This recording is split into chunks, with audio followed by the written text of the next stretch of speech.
Hello दोस्तों, आपका हमारे YouTube चैनल में स्वागत है। आज हम अंधेरे में कविता पर चर्चा करेंगे।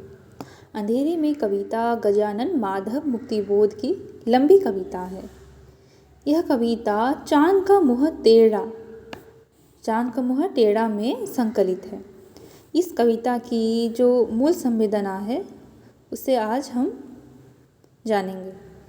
अंधेरे में कविता में स्वतंत्रता के पश्चात भारतीयों के मध्य वर्ग के एक साधारण मनुष्य के अस्तित्व के खोज को दर्शाया गया है। इसमें कैसे अंधेरे के माध्यम से जो भी मानसिक दशा है, विषाद है, उसको चित्रित किया गया है। मैं और वह के माध्यम से एक व्यक्ति की अस्तित्व की खोज। चलिए इसको अच्छी तरह समझते हैं। इस कविता का मूल संदेश को जानने का प्रयास इस वीडियो के माध्यम से करेंगे। तो इसका संवेदना क्या है? अंधेरे में उत्तर सती की सबसे चर्चित, सबसे महत्वपूर्ण और संभवतः सबसे विवादास्पद कविता है। कोई भी महान कृति स्वाभाविक रूप से अपने अर्थ के लिए विविध संभावनाएं पैदा करती है। इस दृष्टि से अंधेरे का विवादास्पद होना इसकी संभावनाशीलता का ही प्रमाण है।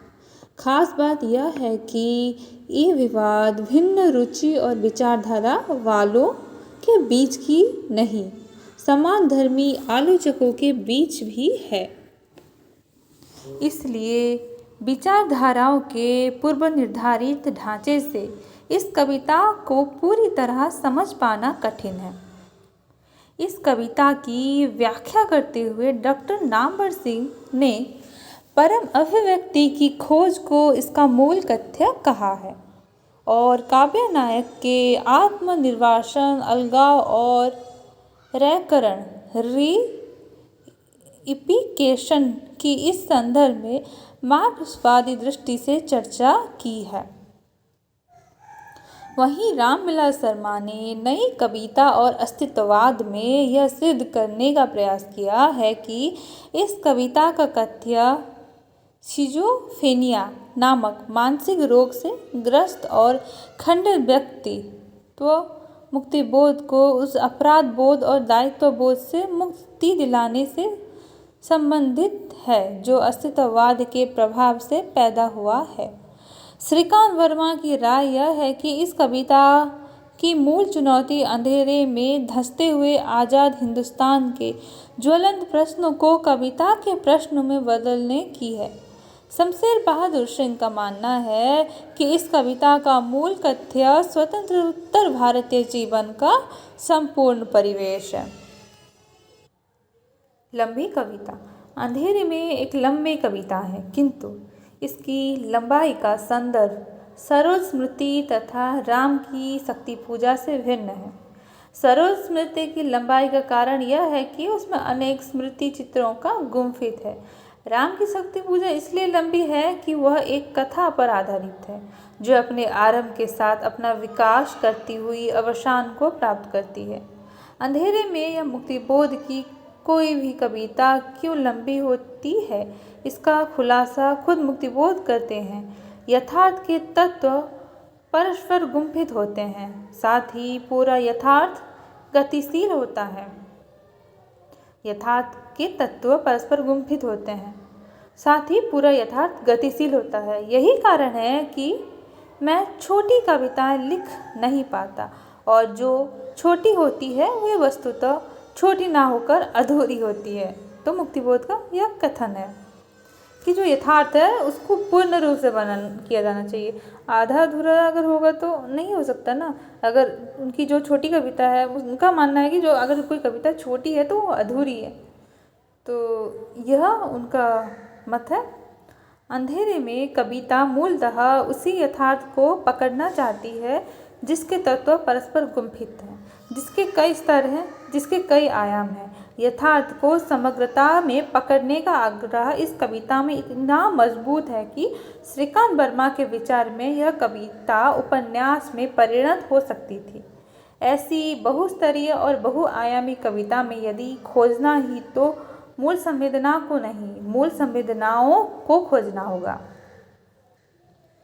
यथार्थ का बहुत सीधा संबंध विचारधारा या मूल दृष्टि से है। इसका अर्थ है कि व्यक्ति यथार्थ को किस प्रकार देखता, समझता और स्वीकारता है। पहले यह समझ लेना अनिवार्य है, यह निर्विवाद है कि मुक्तिबोध घोषित और प्रतिबद्ध मार्क्सवादी कवि थे और इसलिए मार्क्सवाद के विविध स्वर उनकी कविताओं में सुनाई पड़ते हैं। इसके बावजूद यह धर्तव्य है कि मार्क्सवादी सिद्धांत का यांत्रिक इस्तेमाल उन्होंने अपनी कविताओं में नहीं किया है। इसका प्रमाण यह है कि उन्होंने व्यक्ति के मानसिक संघर्ष को भी कविता में रखा है और भाववादियों और अति यथार्थवादियों के फैंटेसिज्म को भी। अभिव्यक्ति की खोज अंधेरे में की प्रमुख संवेदना, जैसा कि कविता खुद भी घोषित करती है, अभिव्यक्ति की खोज है। सवाल है कि यह परम अभिव्यक्ति क्या है। परम अभिव्यक्ति का अर्थ है वह स्थिति जहाँ काव्य नायक मैं और रक्ता लोकनाथ पुरुष वह एक हो जाएं और यह आत्मनिर्वासन या व्यक्तित्व का विभाजन रामविलास शर्मा समाप्त हो जाए। काव्य नायक कविता के अंत में इसे समझ पाता है, इसलिए कविता के अंत में कहा गया है, खोजता हूँ पठार पहाड़ समंदर जहाँ मिल सके मुझे मेरी वह खोई हुई परम अभिव्यक्ति अनिवार्य आत्म संभव। प्रश्न है कि यहाँ मैं कौन है और वह कौन है। वस्तुतः ये एक मध्यवर्गीय बुद्धिजीवी को दो खंडित व्यक्तित्व हैं। अर्थात क्या कवि कहते हैं, तो उनका कहना है कि प्रश्न है कि मैं कौन और वह कौन। वस्तुतः ये एक मध्यवर्गीय बुद्धिजीवी के दो खंडित व्यक्तित्व हैं। मैं सुविधाभोगी, मौका परस्त, अपराध बोध से ग्रस्त मध्य वर्ग का एक भाग है, पर वह ऐसा भाग है जो पूरी तरह आत्म केंद्रित नहीं हो पा रहा है। वह उसके व्यक्तित्व का वह अंश है जो खुद को सर्वहारा वर्ग की चेतना से एकाकार कर चुका है, किंतु मैंने उसे गुहावास दिया हुआ है। वस्तुतः मैं वह होना चाहता है क्योंकि वह जानता है कि वह रहस्यमय व्यक्ति अब तक ना पाई गई मेरी अभिव्यक्ति है। वह रहस्यमय व्यक्ति अब तक ना पाई गई मेरी अभिव्यक्ति है। पूर्ण अवस्था वह निज संभावनाओं, निहित प्रभावों, प्रतिमाओं की मेरे परिपूर्ण का आविर्भाव, हृदय में रिस रहे ज्ञान का तनाव, वह आत्मा की प्रतिमा। मैं का वह होना अर्थात मध्यवर्गीय बुद्धिजीवी का सर्वहारा वर्ग की चेतना से एकाकार होना इस कविता का एक व्यापक भाव है। मैं का वह होना सरल नहीं, एक बहुत जटिल प्रक्रिया है और यह प्रक्रिया पूरी होने से पहले गहरे आत्मसंघर्ष को जन्म देती है। इस आत्मसंघर्ष में मैं कभी संकल्प की स्थिति में आता है और कभी विकल्प की स्थिति में। कभी उसे डर लगता है ऊंचाइयों से और कभी वह सोचता है कि अब अभिव्यक्ति के सारे खतरे उठाने ही होंगे। एक और मुझे नहीं चाहिए शिखरों की यात्रा, तो दूसरी ओर रह कर आत्मा में भीषण सतचित वेदना का जल उठना। यह आत्मसंघर्ष चरम स्थिति पर जाकर संकल्प में बदलता है। क्या करूं, क्या नहीं करूं, मुझे बताओ। इस तम शून्य में तैरता है जगत, समीक्षा की हुई उसकी सह नहीं सकता। विवेक विक्षोभ महान उसका तम अंतराल में सह नहीं सकता। नहीं, उसको मैं छोड़ नहीं सकूंगा। सहना पड़े मुझे चाहे जो भले ही। संकल्प की इस क्षण को उपलब्ध करने के बाद वह अपनी भीरुता छोड़ने सारे खतरे उठाने को तैयार हो जाता है। अब अभिव्यक्ति के सारे खतरे उठाने ही होंगे, तोड़ने ही होंगे मठ और गढ़ सब। पहुंचना होगा दुर्गम पहाड़ों के उस पार, तब कहीं देखने मिलेंगे बाहें जिसमें एक प्रतिपल कांपता रहता अरुण कमल एक। ले जाने उसको धंसना ही होगा झील के हिमशीत सुनील जल में। प्रश्न है कि बुद्धिजीवी वर्ग में ऐसा आत्मसंघर्ष क्यों होता है। मुक्तिबोध ने स्पष्ट किया है कि आमतौर पर बुद्धिजीवी वर्ग रक्तपाई वर्ग से नाभिनालबद्ध है, और यह भी कि बौद्धिक वर्ग ही कृतदास है। निस्संदेह कुछ लोग ऐसे हैं जो एकदम कृतदास नहीं है, लेकिन वे सब असंग रहकर अपने निजत्व की रक्षा में तल्लीन रहते हैं। इससे भी अलग कुछ लोग हैं जो अपने वर्ग के पूर्वोक्त सभी लोगों से भिन्न हैं। इनकी आत्मा में गहरी बेचैनी है। ये ना तो सत्ता से समझौता करने के लिए तैयार है और ना ही असंगता के मार्ग अपनाना चाहते हैं।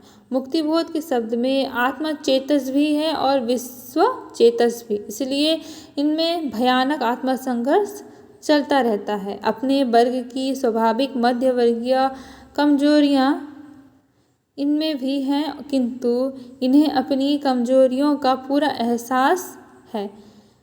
इनमें आत्मसमीक्षा की प्रवृत्ति इतनी तीव्र है कि वर्तमान व्यवस्था के बने रहने के लिए अपने आप को जिम्मेदार ठहराते हैं और इस प्रकार एक गहरे अपराध बोध से पीड़ित रहते हैं। इसलिए ये उस व्यवस्था को तोड़ने के लिए स्वयं भी टूटने को तैयार दिखते हैं। मुक्तिबोध की कविताओं का काव्य नायक मैं सामान्यतः इन्हीं लोगों का प्रतिनिधि है। ये लोग सिर्फ खाते और सोते नहीं, कबीर की तरह जागते और रोते भी हैं। अतः अंधेरे में कविता जो है कि संवेदना का पहला आयाम, जो कि संभवतः सबसे महत्वपूर्ण भी है, काव्य नायक मैं और रक्तालोक स्नात पुरुष वह के एक होने से संबंध है। इस प्रक्रिया को आत्मनिर्वासन और अलगाव की समाप्ति कहें। इस प्रक्रिया को आत्मनिर्वासन और अलगाव की समाप्ति कहें, खंडित व्यक्तित्व का संगठन कहें, आदर्श स्वर आइडियल सेल्फ की उपलब्धि भारत भूषण अग्रवाल कहें, ईड और सुपर ईगो का समन्वय कहें, यह एक अलग बात है। अंधेरे और उसके कारणों का उद्घाटन। जिस तरह मोर्चे पर अंधेरे को दूर करने में और वह के तादात्म्य को अपना काव्य बनाती है, वहीं दूसरे मोर्चे पर वह उस अंधेरे को भी परतों के साथ उद्घाटित करती है। आत्मनिर्वासन, अस्मिता के लोप और व्यक्तित्व के विभाजन की चर्चा तो प्रायः की जाती है, किंतु उसके वस्तुगत कारणों का उल्लेख बहुत कम किया जाता है। अंधेरे में कविता के अंतर्गत स्वप्न कथा के रूप में 3 घटनाएं वर्णित है। किसी मृत दल की शोभा यात्रा, सैनिक शासन और जन क्रांति का सूत्रपात। कौन कौन सी घटना? किसी मृत दल की शोभा यात्रा, सैनिक शासन, जन क्रांति का सूत्रपात। स्पष्टतः पहली दोनों घटनाएं ही कवि की दृष्टि में अंधेरे का वस्तुगत कारण प्रस्तुत करती है। यह मुक्तिबोध की उपलब्धि है कि उन्होंने अंधेरे की पहचान के लिए अवचेतन का मन स्थिति के सरलतापूर्व उपलब्ध आधार को स्वीकार नहीं किया। कविता के पाठ की प्रक्रिया में ऐसा महसूस भी होता है कि किसी मृत्यु दल की शोभा यात्रा और सैनिक शासन के आतंक से अंधेरे के कारण एकदम स्पष्ट हो जाता है। प्रोसेसन, विकृत राजनीति का प्रतीक। अंधेरे में कविता में प्रोसेसन अथवा मृत दल की शोभा यात्रा का प्रसंग सर्वाधिक चर्चित हुआ है। इस प्रोसेसन समकालीन भारतीय राजनीति का प्रतीक है और कवि इसे रात के अंधेरे में देखता है, क्योंकि रात को ही छिपे हुए उद्देश्य सामने आते हैं। यह प्रोसेसन बताता है कि स्वतंत्र भारत की राजनीतिक परिवेश में राजनेता, सेना, पुलिस, बुद्धिजीवी और गुंडे, ये सब राजनीति की आधारभूत तथा परस्पर निर्भर इकाई बन चुके हैं। अंधेरे में कविता स्वतंत्र उत्तर भारत के इस राजनीतिक परिवेश की विकृति का पारदर्शित करती है। विचित्र प्रोसेसन, गंभीर क्विक मार्च बैंड के लोगों के चेहरे मिलते हैं मेरे देखे हुए से लगता है कि उनमें कई प्रतिष्ठित पत्रकार, इसी नगर के बड़े बड़े नाम अरे कैसे शामिल हो गए इस बैंड दल में। कर्नल, ब्रिगेडियर जनरल, मार्शल, कई और सेनापति, सेनाध्यक्ष चेहरे हुए मेरे जाने बूझे से लगते। उनके चित्र समाचार पत्रों में छपे थे, उनके लेख देखे थे, यहाँ तक कि कविताएं पढ़ी थी। भाई वाह, उनमें कई प्रकांड आलोचक, विचारक, जगमगाते कविगण, मंत्री भी, उद्योगपति और विद्वान, यहाँ तक कि शहर का हत्यारा कुख्यात डोमाजी उस्ताद बनता है बलवंत। हाय हाय, यहाँ ये दिखते हैं भूत पिशाच कायर, भीतर का राजसी स्वार्थ अब उभर आया है, छिपे हुए उद्देश्य यहाँ निखर आए हैं। यह शोभा यात्रा किस दल की है? बुद्धिजीवी वर्ग का गहरा विश्लेषण। बुद्धिजीवी वर्ग के चरित्र का विश्लेषण इस कविता की काव्य श्रृंखला की एक महत्वपूर्ण कड़ी है। ऐतिहासिक दृष्टि से क्रांति को नेतृत्व प्रदान करने की भूमिका का निर्वाह मध्य वर्ग को करना है, किंतु मुक्तिबोध का अनुभव कहता है कि ऐतिहासिक परिवर्तन के मार्ग में सबसे बड़ी बाधा मध्यवर्गीय बुद्धिजीवी ही है। इसलिए अंधेरे में कविता बार बार विविध प्रसंगों में इस बुद्धिजीवी वर्ग के दोहरे चरित्र का पर्दाफाश करती है। मुक्तिबोध के अनुसार अवसरवादी, दोहरापन और सामान्य जन के साथ विश्वासघात मध्य वर्ग की विशेषताएं हैं, जिनके द्वारा वह इतिहास की गति को बाधित करता है। मुक्तिबोध ने इस बुद्धिजीवी वर्ग को पूंजीपतियों से भी अधिक खतरनाक माना है और इसलिए इस कविता में उन्होंने इस वर्ग की तीखी भर्त्सना की है। इस संदर्भ में उन्होंने बुद्धिजीवी वर्ग के संस्कार, उसकी निष्क्रियता एवं तटस्थता का बार बार चित्रण किया है।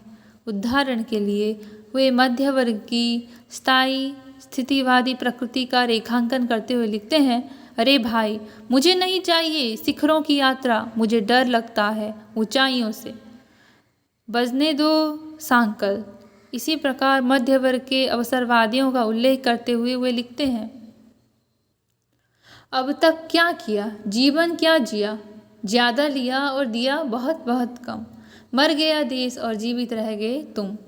मुक्तिबोध का मानना है कि यह वर्ग अपनी सुविधा भोगों के कारण इतना निष्क्रिय है कि बौद्धिक उछल कूद के अतिरिक्त सक्रियता के साथ कुछ भी नहीं करता, यहाँ तक कि क्रांति को भी क्रांति नहीं मानता।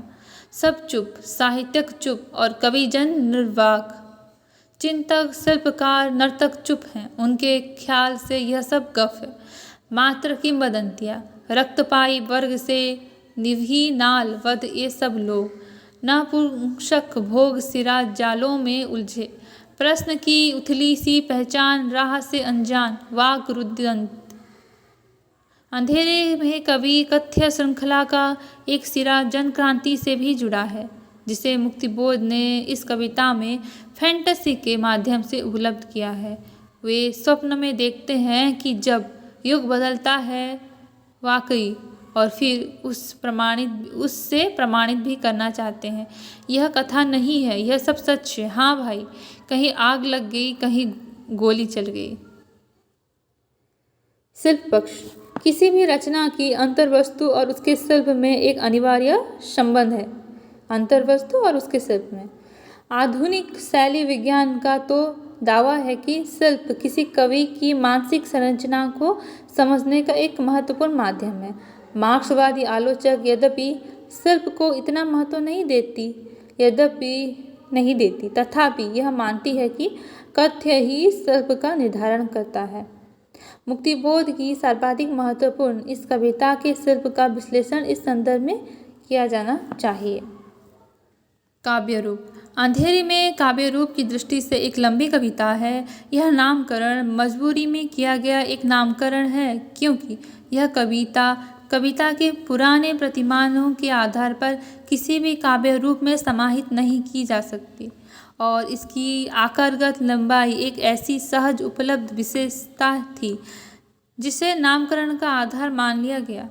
समस्या यह है कि नई कविता के दौर तक आते आते प्रगीत कविता आत्मपरक कविता का ही पर्याय हो गई। प्रगीत कविता जो है कविता के दौर तक आते आते प्रगीत कविता का ही पर्याय हो गई, और प्रगीत के प्रतिमान कविता के प्रतिमान हो गए। आत्मपरक तथा प्रगीतात्मक कविताओं के आधार पर बनाए गए प्रतिमानों से वस्तुपरक और लंबी कविताओं का मूल्यांकन एक दोषपूर्ण प्रक्रिया ही हो सकती है। इसलिए किसी अन्य उपयुक्त नाम के अभाव में अंधेरे में जैसी कविताओं को लंबी कविता नाम दिया गया, जो अपनी दृष्टि में सामाजिक और वस्तुपरक है, जो आज के जटिल एवं ज्वलंत यथार्थ को अधिक और अधिक समेटने के लिए प्रयासरत है, और जो तथाकथित बिंबवादी काव्य भाषा के दायरे को तोड़कर सपाट बयानी आदि अन्य क्षेत्रों में कदम रखने का साहस दिखा रही है। आत्मसंघर्ष से उत्पन्न तनाव, जटिलता, विसंगति, विडंबना आदि काव्य मूल्यों का इस काव्य सिद्धांत के अंतर्गत स्वतः स्थान प्राप्त हो जाता है। स्पष्ट है कि आत्मपरक प्रगीत बनाम वस्तुपरक लंबी कविता के इस संघर्ष के मूल में केवल काव्य रूपों के वर्ण की समस्या नहीं, बल्कि इसका संबंध पूरी कविता की बनावट संबंधी दो दृष्टियों से है, जिसके अंतर्गत भावबोध से भाषा तक के सभी स्तर शामिल है। इस दृष्टि से अंधेरे में हिंदी का वस्तुपरक लंबी कविताओं का प्रतिमान है। फैंटेसी शिल्प। अंधेरे में कविता की पूरी अंतर्योजना फैंटेसी शिल्प पर आधारित है।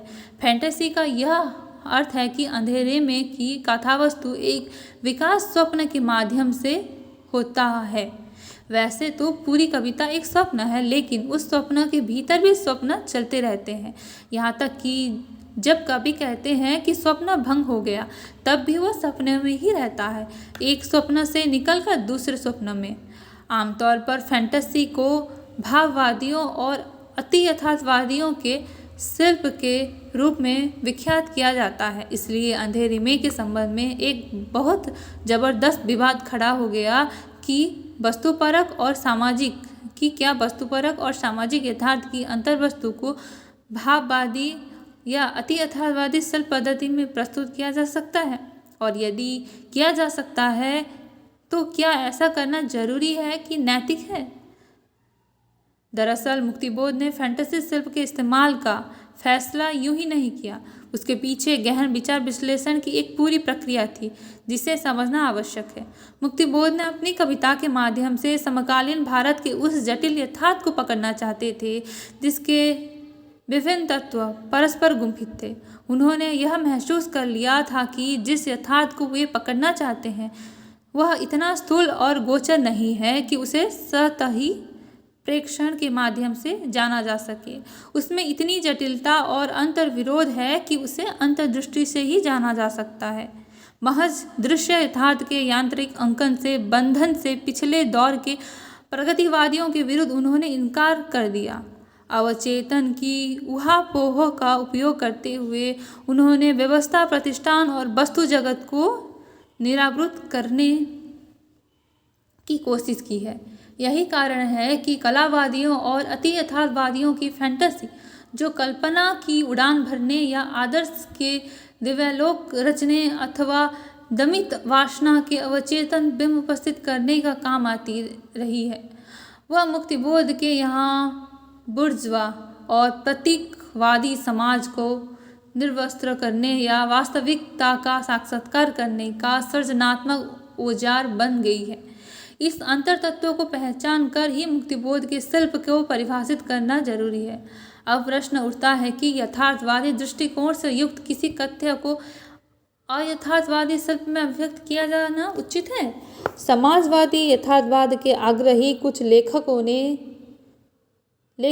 ने का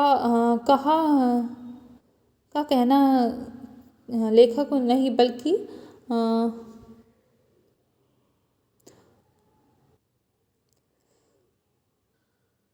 यहाँ इस प्रश्न पर विचार करना आवश्यक है कि यथार्थ की कसौटी क्या होगी। लेखकों की विशिष्ट शैली या वस्तुनिष्ठ सत्य का अन्वेषण। संभव है कोई कृति ऊपर से यथार्थवादी दिख पड़े, लेकिन यह जरूरी नहीं कि उसका यथार्थ से रिश्ता हो।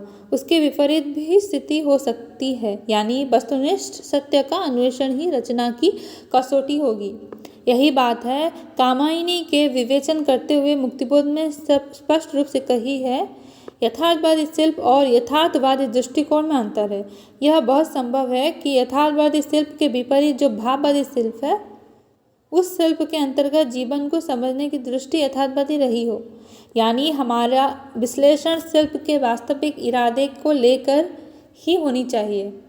इस दृष्टि से अंधेरे में कविता को देखें तो हम उसमें फैंटेसी के प्रभाव से उत्पन्न बहुस्तरीय सक्रियता पाएंगे। एक स्तर पर फैंटेसी अंतर्दर्शन की प्रक्रिया है, जिसके सम्मुख साम्राज्यवादी पूंजीवादी प्रतिष्ठानों की गतिविधियों के रहस्यमय गूढ़ और गुह्य तिलस्मी खुल जाते हैं। इस तरह अवचेतन का शिल्प सत्य दर्शन के शिल्प बन जाते हैं। भीतर का राक्षसी स्वार्थ अब उभर आया, छिपे हुए उद्देश्य यहाँ निखर आए। कहने की आवश्यकता नहीं, यथार्थवादी शिल्प के माध्यम से इस यथार्थ को पकड़ना नामुमकिन था। दूसरे स्तर पर फैंटेसी दिक्काल को अन्वित करती है तथा दृश्यमान और संबद्ध को किसी अंतर्निहित ज्ञानात्मक संवेदनाओं ज्ञान के द्वारा सूत्रबद्ध करती है। उदाहरण के लिए, पहले नायक को आकाश में टहलते हुए टॉल्स्टॉय दिखते हैं और उसके एकदम बाद वह बहुचर्चित प्रोसेशन दिखाई देता है, जिसे उस शहर के मृतात्माएं जुलूस की शक्ल में चली आ रही हैं। कहाँ टॉल्स्टॉय और कहाँ शहर की मृतात्माएं। इन दोनों दृश्यों के बीच ऊपर से कोई तारतम्य नहीं दिखाई देता, लेकिन भीतर उतरने पर उनका साथ संबंध प्रकट होता है। तथ्य है कि बुर्ज्वा कला के विरुद्ध सामाजिक दृष्टि संपन्न साहित्य का प्रारंभ यूरोप में टॉल्स्टॉय से हुआ था। इस अर्थ में टॉल्स्टॉय एक ऐसी अर्थभेदी दृष्टि बनकर यहाँ उपस्थित हैं जो प्रतिष्ठित बड़े नामों के निगेटिव्स देख लेते हैं। तीसरे स्तर पर फैंटेसी रचनाकार को वास्तविकता का प्रतिदीर्घ चित्रण से बचाती है। कहना ना होगा कि स्वप्न शैली के कारण एक और कथा अनिवार्यता चित्रात्मकता हो गई है और दूसरी ओर से अधिक कथाओं के क्रमबद्ध संयोजन में भी लाघव आ गया है, क्योंकि स्वप्न क्रम प्रकृतियाँ अतार्किक होता है। स्वप्न शिल्प के साथ एक सुविधा यह है कि आवश्यकता अनुसार देश और काल की दृष्टि से नितांत असंबद्ध तथा दूरी की वस्तुओं को भी एकत्र रखा जा सकता है। अंधेरे में की अंतर्गत टॉल्स्टॉय, तिलक और गांधी इसी जादू की छड़ी से बुला लिए गए हैं। इसी प्रकार सामान्यतः संभव प्रतीत होने वाली घटना भी स्वप्न में संभव दिखाई जा सकती है और उसके औचित्य के बारे में कोई संदेह भी नहीं कर सकता। उदाहरण के लिए, अंधेरे में कविता में गांधी जी काव्यवाचक के कंधे पर एक शिशु रख कर अचानक गायब हो जाते हैं और वही शिशु थोड़ी देर बाद सूरजमुखी फूल के गुच्छे में बदल जाता है, जिसके स्थान पर अगले ही क्षण वजनदार राइफल आ जाती है। कहने की आवश्यकता नहीं है कि इन प्रयोगों के कारण यह स्वप्न शैली में कथा कहने के कारण अंधेरे में कविता काफ़ी मितव्ययिता और सघनता आ गई है। वर्णन के अनावश्यक विस्तार से अपने आप ही निष्ठा मिल गई। इस प्रकार स्पष्ट है कि मुक्तिबोध ने फैंटेसी शिल्प के माध्यम से सफलतापूर्वक इस यथार्थ को पकड़ा है जो जटिल तथा संश्लिष्ट है और जिसे सीधे सीधे पकड़ना संभव नहीं था, नाटकीयता। अंधेरे में कविता के शिल्प के दूसरी महत्वपूर्ण विशेषता उसकी नाटकीयता है। कविता में नाटकीयता का अभिप्राय जीवन के दो परस्पर विरोधी मूल्यों या परिस्थितियों को एक तनावपूर्ण बिंदुओं पर हठात भीड़ देना है। यह एक ऐसी पद्धति है जिसके द्वारा रचनाकार इतिहास के या औसतपन के धुंधले के में छिपे हुए यथार्थ को तीखे प्रकाश में प्रकाशित कर देता है। अतः यह यथार्थ के प्रकाशन का माध्यम है। मुक्तिबोध के यहाँ नाटकीयता अनिवार्य है क्योंकि वह कथा का सहारा भी नहीं लेते। परस्पर विरोधी घटनाओं की टकराहट इस कविता को एक नाटकीय भंगिमा देती है। नाटकीयता अंधेरे में कविता की संरचना में ही विद्यमान है। वस्तुतः अंधेरे में की संरचना की सबसे बड़ी विशेषता है परस्पर विरोधी भावचित्रों का मेल, जिसे आचार्य शुक्ला विरोधों का सामंजस्य कहते हैं। अंधकार की गहरी पृष्ठभूमि पर एक आलोक रेखा खींचकर कालजयी काव्यकृति का जो प्रतिमान किसी समय निराला की राम की शक्ति पूजा ने उपस्थित किया, अंधेरे में के द्वारा मुक्तिबोध ने उसी तरह की दूसरी काव्यकृति प्रस्तुत की है। अंधेरे में के अंतर्गत सर्वत्र अंधेरा है ही नहीं बल्कि चमकती हुई रंग बिरंगी मणियाँ भी हैं। बंदूक और गोली ही नहीं, फूलों के गुच्छे भी हैं। भय ही नहीं, मानव करुणा भी है। पीड़ा ही नहीं, आस्था भी है। स्थितियों में ही नहीं, काव्य नायक की मानसिकता में भी ऐसी ही विरुद्ध स्थितियां संकल्प और विकल्प बनकर नाटकीय पैदा कर रही हैं। कभी उसे डर लगता है ऊंचाइयों से और कभी वह सोचता है कि अब अभिव्यक्ति के सारे खतरे उठाने ही होंगे। एक और मुझे नहीं चाहिए शिखरों की यात्रा, तो दूसरी ओर रह रहकर आत्मा में भीषण सतचित वेदना का जल उठना। अंधेरे में कविता के 8 खंड किसी नाटक के 8 दृश्यों के समान लगते हैं। अंधकार के विराट दृश्य पटल पर सिनेमैटिक ग्राफी की तकनीक से घटनाओं एक के बाद एक चित्र के रूप में प्रेक्षित किए गई हैं। आरंभ में वाचक कमरे में, फिर सड़क पर प्रोसेसन, तिलक, गांधी का मिलना, यातनागार में वाचक को ले जाया जाना, फिर भरत वाक्य की तरह क्रांति का अंतिम दृश्य जिसमें सभी पात्र एकत्र हैं। नाटक में कोरस का काम विशिष्ट होता है और इस नाटक में कोरस का काम पागल व्यक्ति करता है। मुखौटा लगाना विसर्जा नाटक के अंग है। इस कविता में मुखौटा उतारकर अर्थात मंत्रियों बुद्धिजीवियों के छद्म आवरण को उघाड़कर नाटकीयता व्यंजित की गई है। नाटक में स्वगत कथन महत्वपूर्ण और प्रभावशाली होता है। अंधेरे में कविता में वाचक के स्वागत कथन है जिनमें सुविधा जी भी मैं के रक्तालोक स्नान पुरुष वह ना बन पाने की यातना, लोक हित पिता को घर से निकाल देने की यातना, अपनी सदाशयता को दमित करने की यातना तथा अन्य यातनाएं व्यक्त हुई हैं। यह भी आकस्मिक नहीं, कविता के अधिकांश घटनाएं प्रसंग मुक्तासंग शैली फ्री एसोसिएशन स्टाइल के अनुरूप सहसा अचानक आकस्मिक एकाएक घटित होते हैं। एक उदाहरण द्रष्टव्य है। एकाएक हृदय धड़क कर रुक गया। क्या हुआ? नगर से भयानक धुआं उठ रहा है। कहीं आग लग गई, कहीं गोली चल गई।